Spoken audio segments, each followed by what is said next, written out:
Tony Blair won a landslide victory for the Labour Party, New Labour, as it was described. Can you remember, were your thoughts then and your feelings then when that happened? Well, obviously, I never expected anything.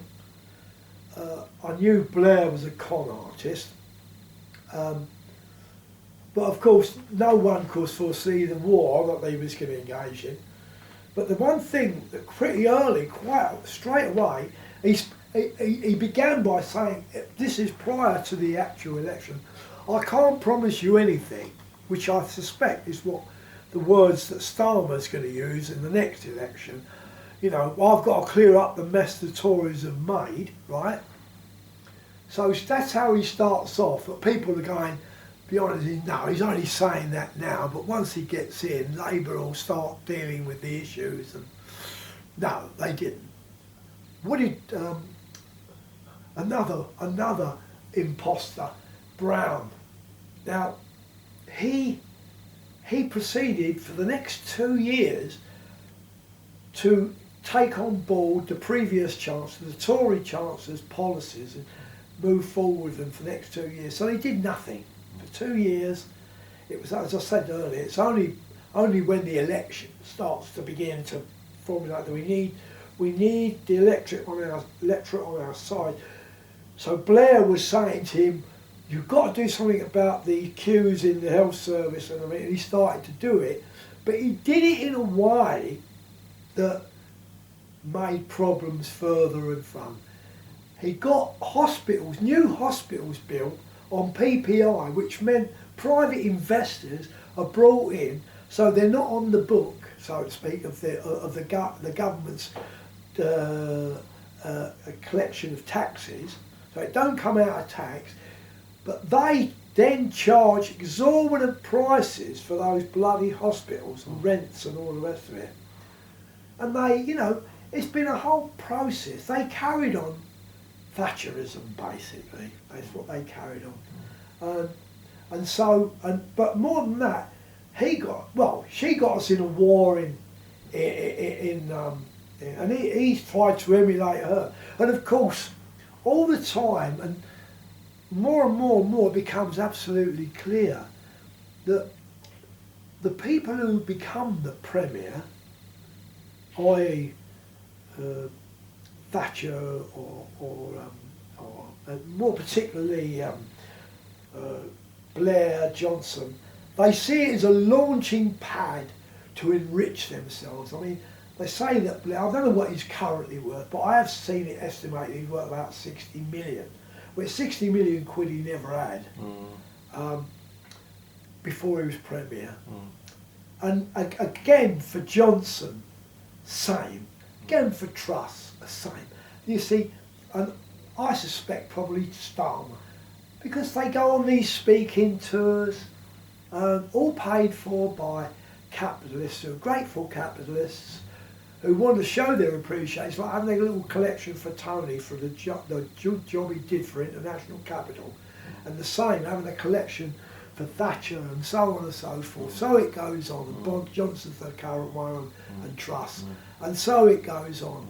And is this good enough? Is this all we can manage in this bloody, you know, we're supposed to be a cultured country. But, you know, you look around and sometimes it's quite despairing, isn't it? But you can't allow the despair to stop you, you've got to get on. The defenders of the Blair regime say things like that it wasn't the same as Thatcherism, because Blair introduces things like the minimum wage or sure start and things like that. What can you say to that? Yeah. Well, where are we with the minimum wage at the minute? I mean, does it pay the rent? It is what it is, a minimum wage, a bloody minimum, the barest minimum. I mean, what do you call it? The sure start no longer exists anyway. You know, the Tories have done away with that. Without much protest from Labour, really. They got that through easy enough. No big thing. Then the trade unions never went out on the streets, did they? You know, in protest against it? No. No, I mean, we had a rise in the trade union movement a while, like a few years ago, about the pensions, but that died a death, didn't it? It died a death. They had their little demonstration. They let people let off steam and then put them back in the box. That's the way. They don't want to build the movement. They want to let go, release a little bit of energy, boom, reduce the movement down again, manageable, becomes manageable. Okay, and then in 2008, there was the crash, the banking crisis, if you remember. Yes. And that kind of was that. How would you describe that? Do you think what was the cause of that? Would you say? Well, I think Marx understood that within the realms of capital, the capitalist system, there will inevitably be crises, right? So periodically there are crises. Now we had a period coming out after the war in the 50s and the 60s when capital was growing and expanding, its markets were growing, more and more countries were being drawn within the orbit of capital. But that's a process that has a time period, and that process is literally over. There's no area of the earth that is not within the framework of capital currently. So it expands for that period of time, and it carries on for a period within the country as those countries begin to grow and drawn in. But then inevitably, what Marx described as the composition of capital, either he described it like living labour, that is people who produce goods and machinery for production, etc. Like miners produce coal or iron or whatever for steel. The factories, the steel factories, process that steel, that iron ore and all the rest of it, and so on and so forth, until they build new machines that then displace labour to some extent. But this process is ongoing until ultimately dead labour outweighs living labour. And so now you're in a dilemma where there's no room for a growth at all in profitability, or except by the system devouring itself, like Amazon devouring all other countries and functions and becoming super monopolistic. And so, but it runs out of room. It runs out of room because even Amazon, even if we currently speak, are finding new ways to move their goods around and produce new goods and so on and so forth. And I was talking to, funny enough, I don't know who he was, I never asked.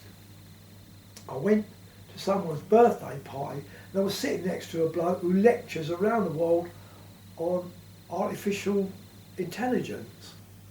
And we had a nice conversation about this. And he said he's optimistic, and I kind of try to point out the pitfalls.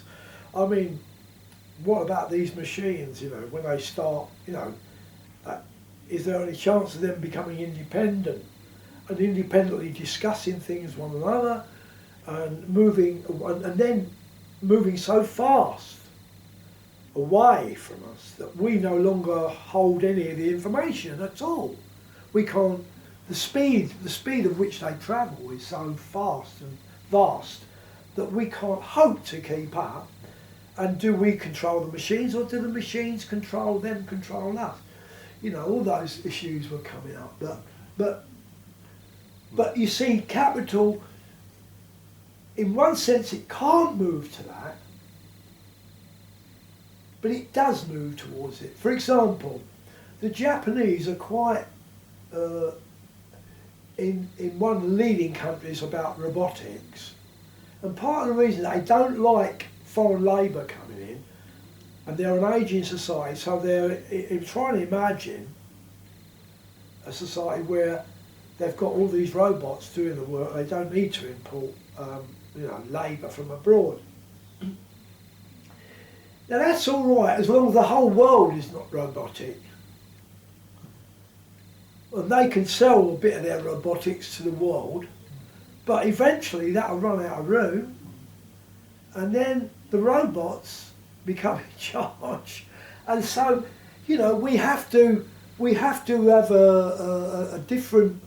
At the very least, we've already seen what we've done to the climate.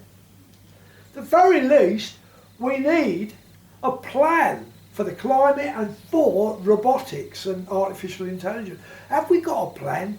No. Will we ever get a plan?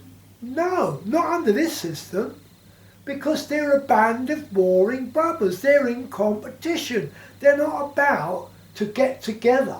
The only reason they'll get together is to control labour. That is the only reason. Other than that, they'll go to war with one another rather than get together. Okay.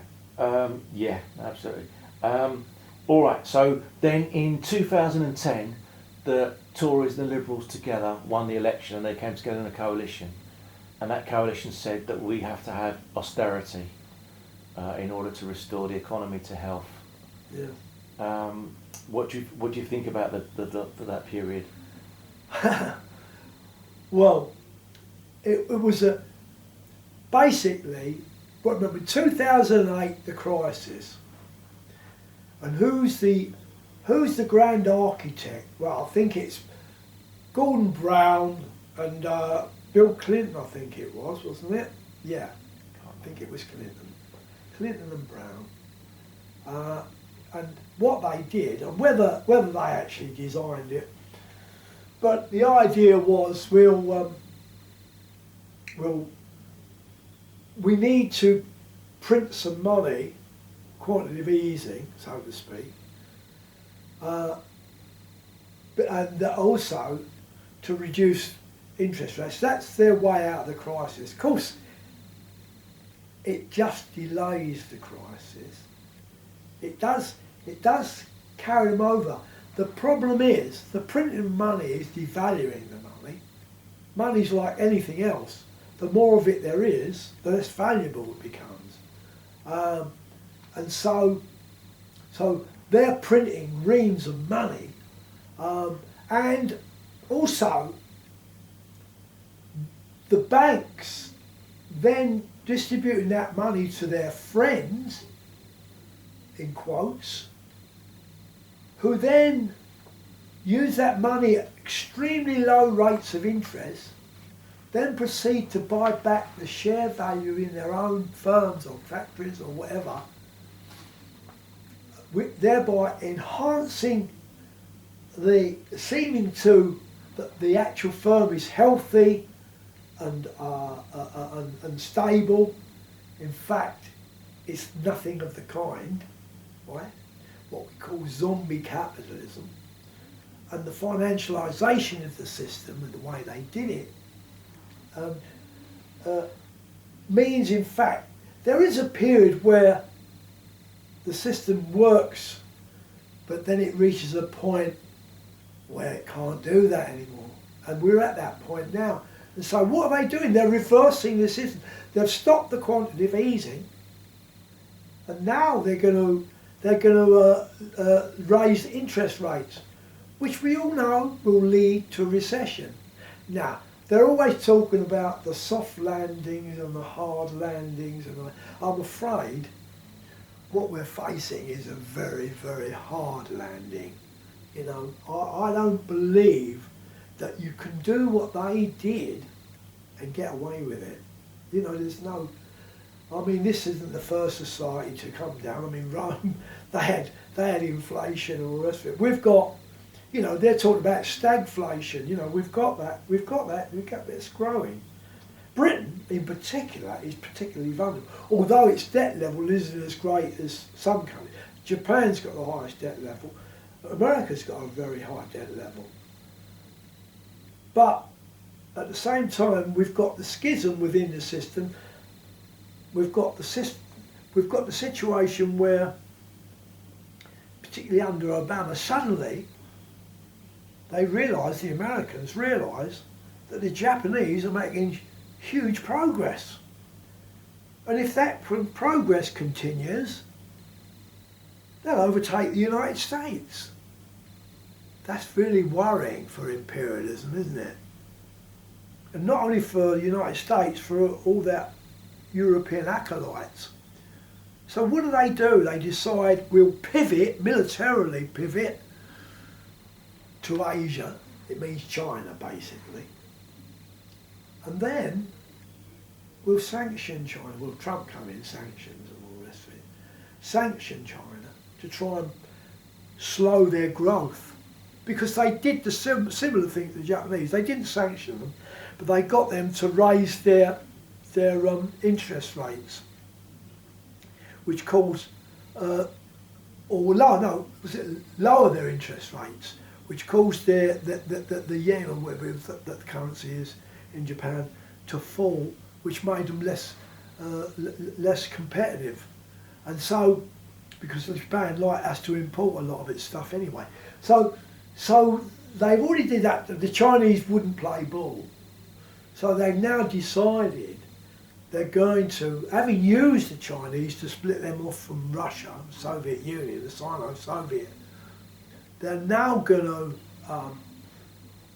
pivot towards China, but in a bad way, to break their links, their economic links to the rest of the world, because they're frightened of the what's it called?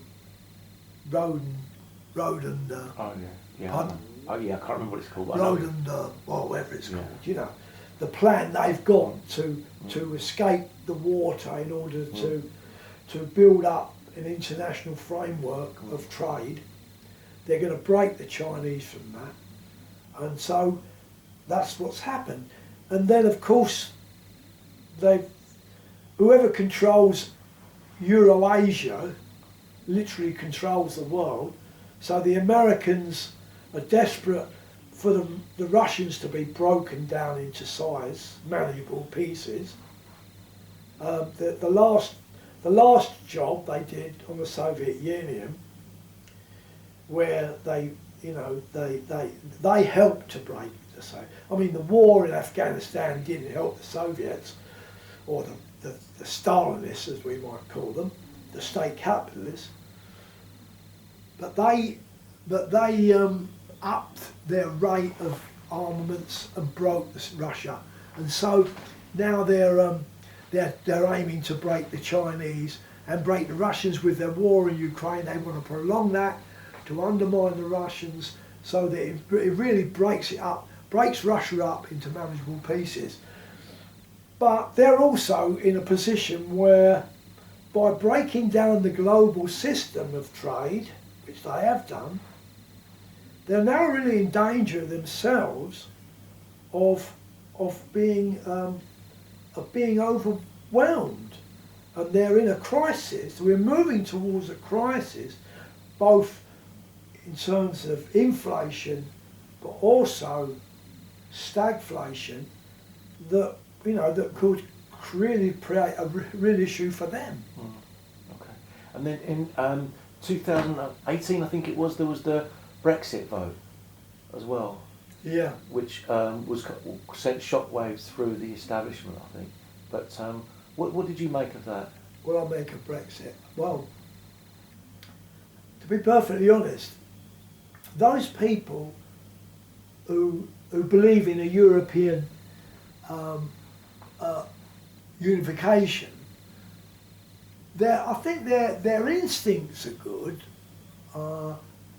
but they haven't really examined what this European unity consists of. Well, firstly, I'd much rather stand alone. It's so much easier. I mean, first of all, Europe is not the union of European socialist states. It's not. It's the union of capitalist states.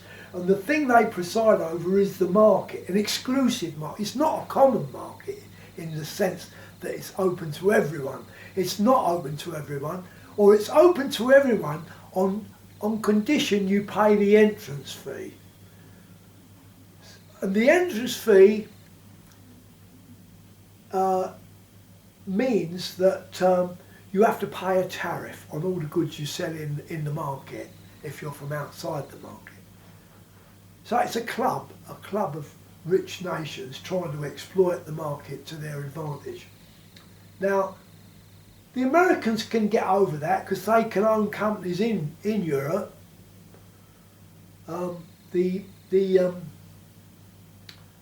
Many other countries can do that, you know. But generally speaking, so what we're left with is the much poorer countries. So really, it's a tax on the poor in the world, right? That's what that market represents. For Nigeria or somewhere like that, you know, Africa, Asia and all the rest of it. They have to pay the tariff. That means to say their goods have got to be priced lower than ours in order to be able to compete. That means their workers there can't earn as much wages as we do or whatever, and so on and so forth. So it's clearly weighted against the poor. It's not the United Socialist States of Europe, right? Secondly, the Americans were quite interested in bringing it together as a bulwark against the Soviet Union, as it was then. I mean, this is not me talking. I read a pamphlet by an American, what was his name? He was an advisor, he was a journalist, advisor to presidents. He had so much experience, I can't remember his name. I gave the pamphlet to Gennaro. But you see, so also, if Europe's good for workers, what happened to the Gilets jaunes? What was that all about? I'll tell you what that was all about. That was France under Macron introducing Thatcherite policies inside the French working class. That's what that was about. So it was no advantage being in Europe. You still have to face it down, whether, you know, if you're going to survive that kind of attack on your wages and conditions, you have to stand up to it. The French workers, some of whom stood up to it, some didn't. And so there's no guarantee for ordinary people inside Europe, oh, Europe's better, this policy is about. No, not necessarily. And also, what is Europe? It's an extra layer of government. So our government, when it malfunctions, which it constantly does, whether it's Labour or Tory, can blame, oh well, it's not us, it's Europe. It's like we can't, no, we're not in charge of everything, you know, we're not, you know, we're just part of this big conglomerate. So it's a way of disguising failure, and for that reason I'm against it. But I'm not in the same boat as, for the same reason that Boris Johnson wants it. He wants to reduce the working class in Britain down to nothing, so that they're cheap labour to compete against the French and the Italians and all the rest. Why do you think so many working class people voted against the European Union then? What do you think ordinary people's motivations were? Well, largely I think they've fallen out of love with Labour. The working class I'm talking about, not necessarily the middle class. Because, I mean, I don't know about so much up north, but certainly in the south, the impression I get is Labour is largely the party of the middle class, or the lower middle class. Let's put it, not the upper middle class, the lower middle class. You know, the functionaries, you know. I can imagine quite a number of doctors being quite comfortable within Labour, or quite a number of lower civil servants or whatever, you know. That kind of clientele. But, you know, so that when you look at the demographics inside Parliament, you don't see any bus drivers or, you know, within the Labour Party, you don't see any engineers. You don't see these people anymore. They used to exist, dock workers. I mean, what do you call it was a dock worker? Our first, one of our, Ernie Bevin, a dock worker, foreign secretary. You don't see that in the Labour Party anymore. It's been consumed by the aspirationals, and they've got exactly a modified view of the world to what the Tories have got. But essentially, they accept the market as is. They don't intend to challenge their own market. It's because they haven't got a plan outside of it anyway. So they're willing to. They also support the monarchy now. They couldn't openly come out with it in the past, but now they can and do, and insist that if you're a member, you better do as well. You can't support the Palestinians because they've made sure that don't happen. The Friends of Israel within the Tories and the Labour Party. Now, they are friends of Israel. But that means they're enemies of Israel's enemies. That means the Palestinians, who occupied that land, for thousands of years. They've been in that land, and now they're being told they're ghettoised, and they're confused. Now, just as I supported the Jews during the Second World War against the Nazis, and in the period running after the Second World War, with Rock Against Racism and all the rest of it, I'm now not allowed to express an opinion about the Israeli state's attitude to the Palestinians? What kind of society demands that of anybody? It's more like the medieval society. It's like let's go and torture, the Italian. Oh God. Galileo? Galileo, right. It's going back to that. You cannot have any free expression whatsoever. You have to conform. This is a conformist society, and I'm not a conformist. I'm a non-conformist. Okay, all right. I just want to ask you a couple of questions about your family now really. So you've got children and you've got grandchildren. Yeah. Okay. So would you say is their experience different to your own experience growing up? Are their lives different to yours?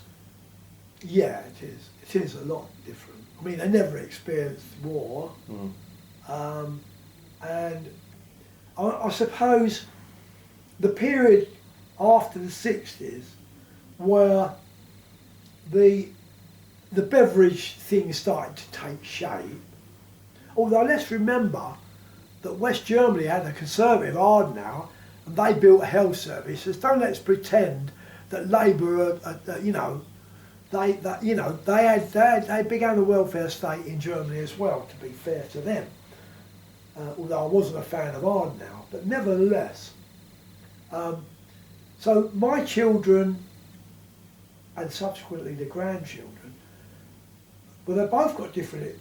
My children were born, my eldest son was born in '58, so he experienced the end of the '50s, not the war, but and we lived in suburbia then, so he didn't experience inner London, the bombed in London. He never experienced any of that. And then subsequently, my second son, he didn't. He went to a decent school, he went to university, and his children have gone to university, and both my son's children have gone to university, and I've got a third son who was born in 1990. So they've all had different stages, but more and more the second and third son have experienced Thatcherism, the development of Thatcherism, and the moving away from beverage, if you like, and going back into the old system of further exploit. As their profitability sort of falls, they're inevitably, the system they're in, competitive, drives them into it. And an employer, if someone gets his employers to work for less than his employers, and they're in the same field of competition, then inevitably he's got to cut their workers' wages, otherwise he's out of business. And that's the way the system works. And so we've seen this. Once you start the ball rolling in that direction, it gathers pace all the time. And until people stand up together and put a stop to it, then this is a process that's ongoing. But we're moving further and further into the crisis. And more of our young people are going to be unemployed. They're never going to have any stability in their lives. Their pensions are absolutely rocky. They won't even have a pension. My generation and a little bit after me, Barbara's generation really, have had the best because they never experienced the war, and they've existed within capital when it was, I wouldn't say progressive, but it was beginning to iron out some of the issues, but it's quickly regressed. What class would you say your children and your grandchildren are? Do you think, have they changed class position? It's difficult because, well, I would say, I don't know what class. They're kind of, they're not in the working class that I was in. I was the 4th generation dock worker, and before that we were silk weavers. So they're not in that. The eldest grandson he's working in the he's working at the oil exchange, trading oil. It's not something that I would particularly choose, but then work is work. It's an honest living, but he's obviously trying to max out on what he can earn.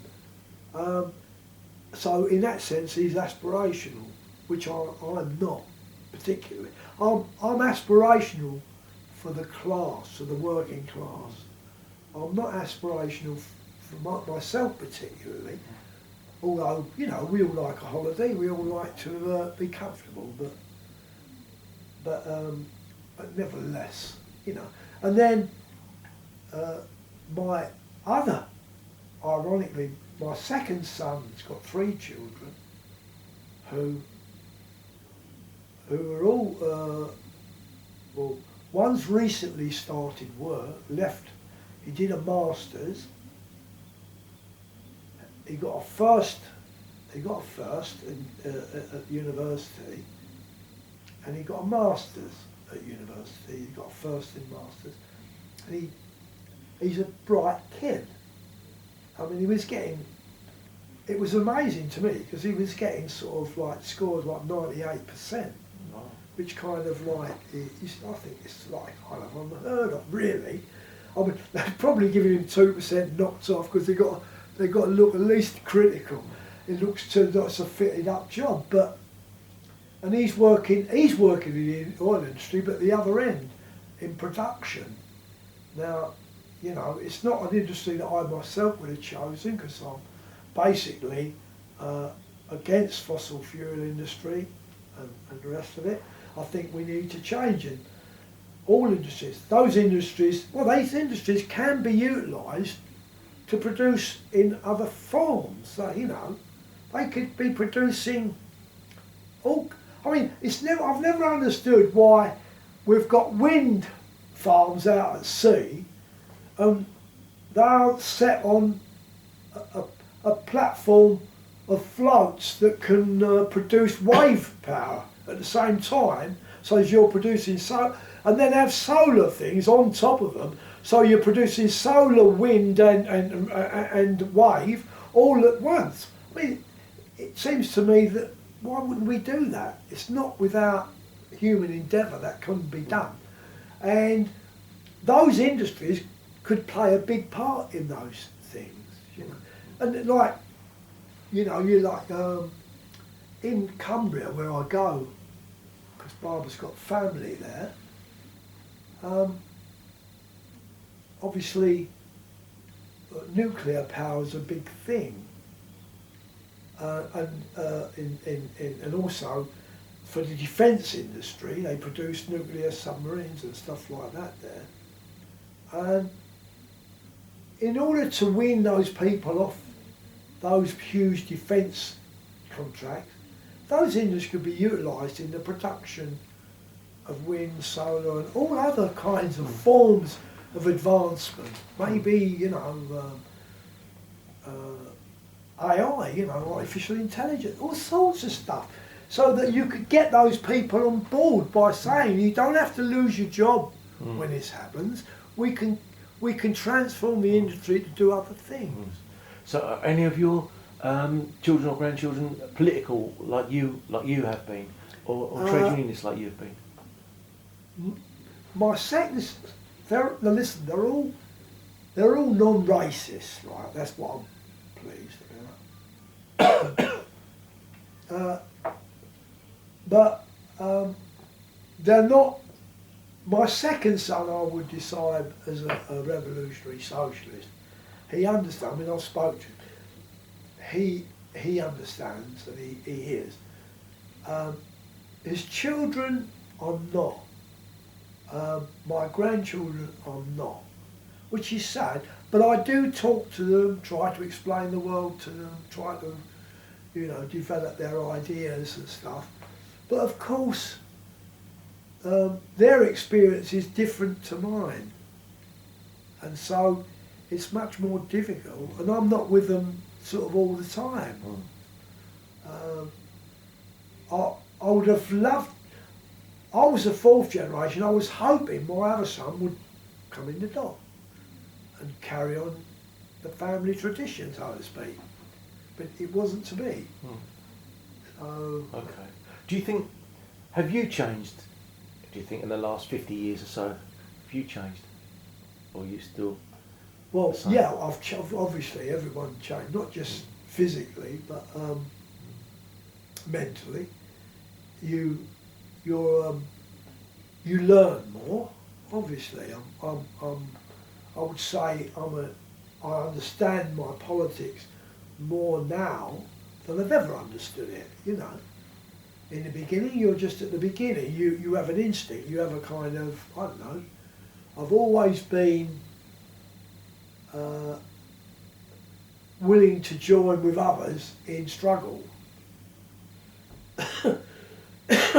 Before that, I suppose you described me as a rebel without a cause. Well, a rebel with a cause, only in the cause was me. You know, like when I was young, I'd be working at a place, a factory, and hated it because it was mindless, doing the same thing over and over again, daily, all the time. No joy in it, and then I wasn't getting paid what I thought the job deserved. So I'd have to go in, at that time there was no union in the factory I'm thinking of, no union, so you'd have to go in and say, look, I want to rise. And they'd say, you're 17. I'd say, yeah, I'm 17, but I'm doing a man's work. I said, no, but you're getting, those are the rules, you get boys' money. I said, but I'm doing exactly what they're doing. No one does anything different to me. I'll probably do it better.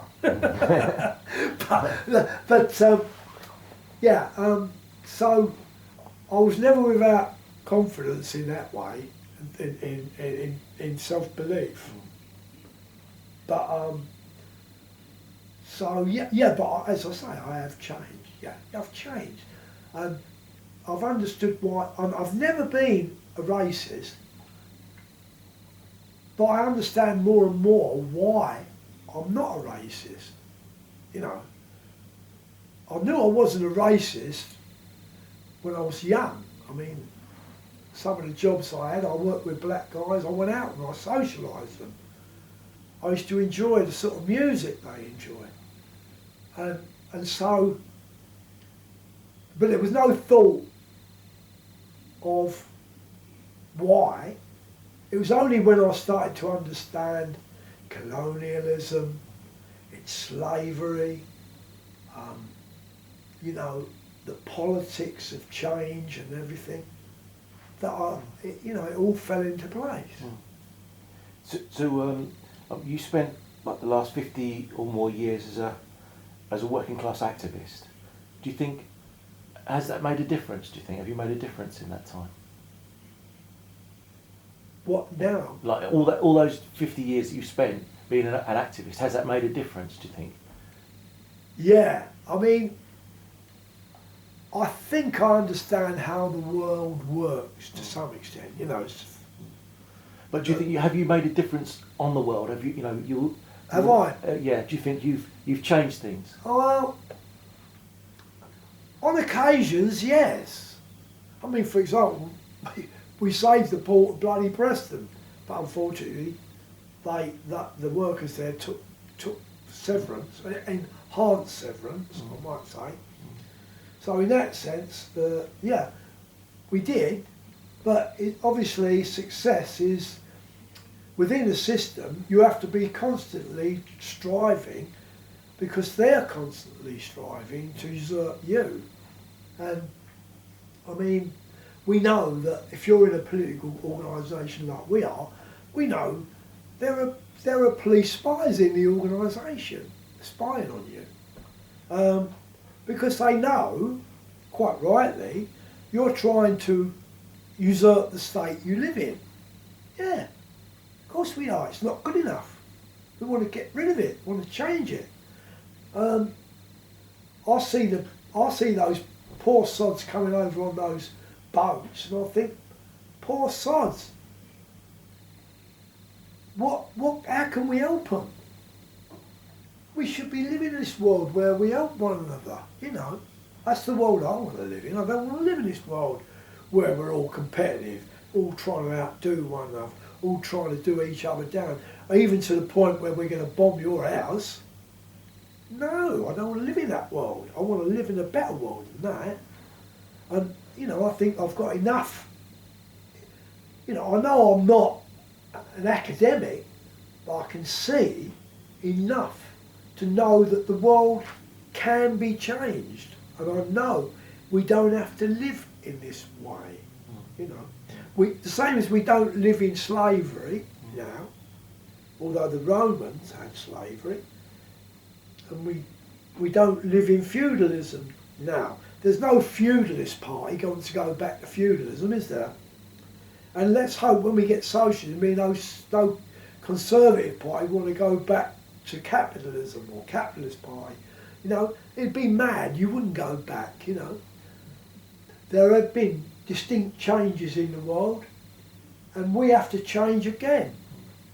And I know, because the world has changed in the past, from slavery to feudalism to capitalism, then we can change again. There's no reason why we can't change. Okay. Seems like a good place to leave it then. Yeah. Okay. Okay. All right. Lovely. Thanks, Ed. That was really good. Okay. We're finished now. It's finished. Tea, Cups of tea coffee, all round. lemonade.